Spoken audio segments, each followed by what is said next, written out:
So I got bored and decided to randomly review something that was just sitting around my room. So here we are with Figuarts ShinkenRed. Now that... Oh, you are kidding me. I'm sorry, guys. This is bad of me. I think I just noticed that I've spent the last 2.5 years working with this camera with the HD switch turned off. Here, look, give me a second here. Okay, I am sorry about that, guys. I'm not quite sure how that happened. Man, that's embarrassing. Well, anyway, we have Figuarts ShinkenRed, as I said. Everyone kept asking me if I saw this available at my local Toys R Us, and the answer is yes, that's where I got mine. It's a trial run by Bandai to see if a high-end toy will sell in America. And as far as I know, it's identical to the Japanese counterpart. So let me do a review of it today and show you just why it's worth picking up. Now, because we are dealing with a Sentai design rather than a Kamen Rider, there are some flaws to the typical Figuarts style. For instance, because this is a spandex suit rather than armor, the gaps are a lot more prevalent. You can especially see if the torso rotation is used, where that stripe will instantly become out of place. These are necessary evils, unfortunately, and keep in mind this was their first attempt at this particular line, so there were a few kinks to work out. All that said, though, if you can get by how many gaps are showing in him, he does stand to be a pretty solid action figure. He's got a ton going on. Aside from the torso joint that you saw, just like any Figuart, you've got the ball joint in the top and the bottom of the neck, providing a lot of motion and rotation. Shoulders? Well, plenty there. You'll notice it rolls in the torso as well as on the outside, which is kind of your supplement for a bicep swivel here. Doesn't work quite as well as one would, but it is effective and it'll get the poses you need him into. And before anyone asks, yes, you'll notice that the shoulder is just a slightly darker color than the rest of his suit. Not quite sure why that is, but a lot have noticed it, so no, it's not just you. Unfortunately, the elbow joints are very obvious here, but they do work at least. Full double elbow just like a normal Figuarts toy would. And of course, a ton of little joints in the wrist. Rotation at the wrist, at the base of the hand, and of course it pivots up and down as well. You also have a waist joint, which does not interfere with the belt that's being... You also have the waist joint that is not interfering with his belt around the middle. Below the waist is your standard Figuart fare. You do have the internal stem that lets you rotate and bring the legs out, giving you a far wider range of motion for poses that you would normally have from a normal figure with normal joints. It does swivel at the thigh as well as give you a double jointed knee, fully ball jointed ankle, and a tilt at the toes for any specific poses or balance you might need. All in all, just like any other Figuart release, a ton of articulation going on. And while, yeah, some of the joints are easy to see, that just comes with the territory. I mean, it is a spandex suit after all. You're going to see the joints. Detail-wise, you've probably noticed they pretty much nailed it. The paint lines are relatively clean. You've got even little details like the gaps where the ears go in the helmet, as well as the Shiba clan symbol embroidered on the chest. You can see the same emblem on the side pouch where his phone's being stored, and you can see the detail on the belt is also retained right down to the holster for the sword on the side. Since this is a much simpler Sentai costume design, a lot of the details are filled in with paint, but that's really all it needs. There are molded lines here and there to give it some definition where it's correct in the suit, but for the most part the paint does the work, and that's really all it needs. And thankfully, the paint job is done really well, so it comes off looking fairly clean. But being a Figuart, we have to talk accessories, and man does he come loaded. The one you've already seen is the Shinkenmaru.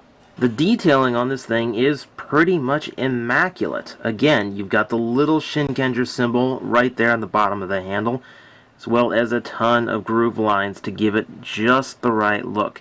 Everything is done in that nice Bandai silver and gold, and well, you've even got a little bit of detail on the top of the hiden disc there making up the hilt. All around, really impressive work. And in a very nice touch, there is a groove so that it can slide right into its sheath hanger. I'm not quite sure what you call this, but that's where it goes in the show when it's not in use. You'll also notice I took the heat-in disc off because it too is its own little accessory that you can pose ShinkenRed with if you so choose. And speaking of holding, let's go for hand count now. Now, I've been demonstrating the figure with the closed fists on, but aside from that, you get your typical hands for holding onto things. You also get your typical open splayed hands. However, you are also going to get 3 extra right hands for specific holding features. For instance, this one, which we will get to, this one, which we will also get to, and this one, which we will also get to, all dealing with accessories I haven't shown yet. I just wanted to get these out of the way and just make sure you saw it. This guy comes with a ton of severed hands. But, you know, he needs a lot of hands. He's a samurai that way. Hand 1 is for the Shoto phone in pen mode, so you can display him drawing up kanji symbols to summon rocks, wind, fire, or even horses and convertibles. It's Sentai, I don't question it. Special hand number 2 is specifically for holding his origami in folded up mode, which he doesn't really hold all that much that way, so this one might not come in handy very often, but it's still a neat little trick. Speaking of, this guy does come with an absolutely minute shishi origami. I mean, look at this.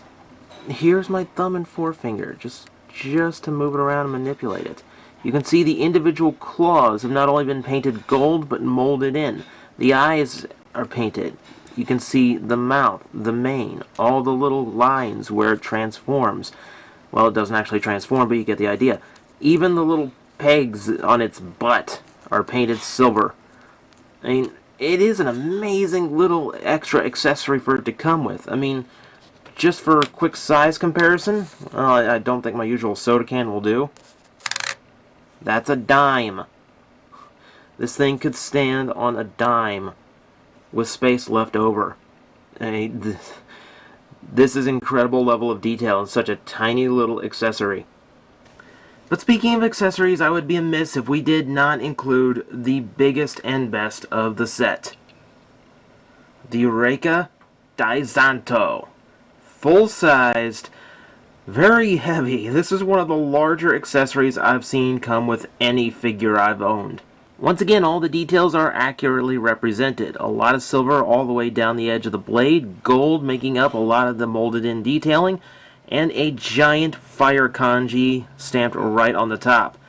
Now, the only thing about this, it does not go into the big cannon mode. But, you know, you can't have everything. And this thing would be so freaking heavy. As it is, this thing is made of hollow plastic, so he can hold it pretty successfully. And there are poses that ShinkenRed can get into when he actually does hold it. But for the most part, this thing is very large, unwieldy, and a little bit tricky to use all the way around. Really, for the most part, I'm comfortable keeping it in a relaxed pose where it has very little chance of falling over or breaking something on the way down. But it does complete the figure very nicely. For one of the largest accessories I've seen, you know, it's pretty badass. It definitely makes the character unique.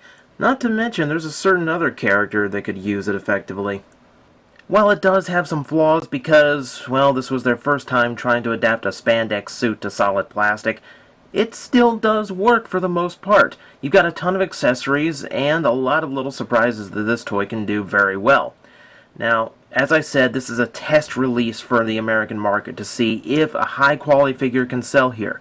So, for $35 at Toys R Us, yeah, absolutely. If you were hesitant to get this before because it's a little expensive, you know, $55 shipped for a Figuart out of Japan, this is exactly the same one they released before. This is an incredible chance of getting this dirt cheap by comparison. So, you know, put it on your Christmas list because high-end toys have to succeed in America because there is no way Bandai of America is giving us anything this cool on their own.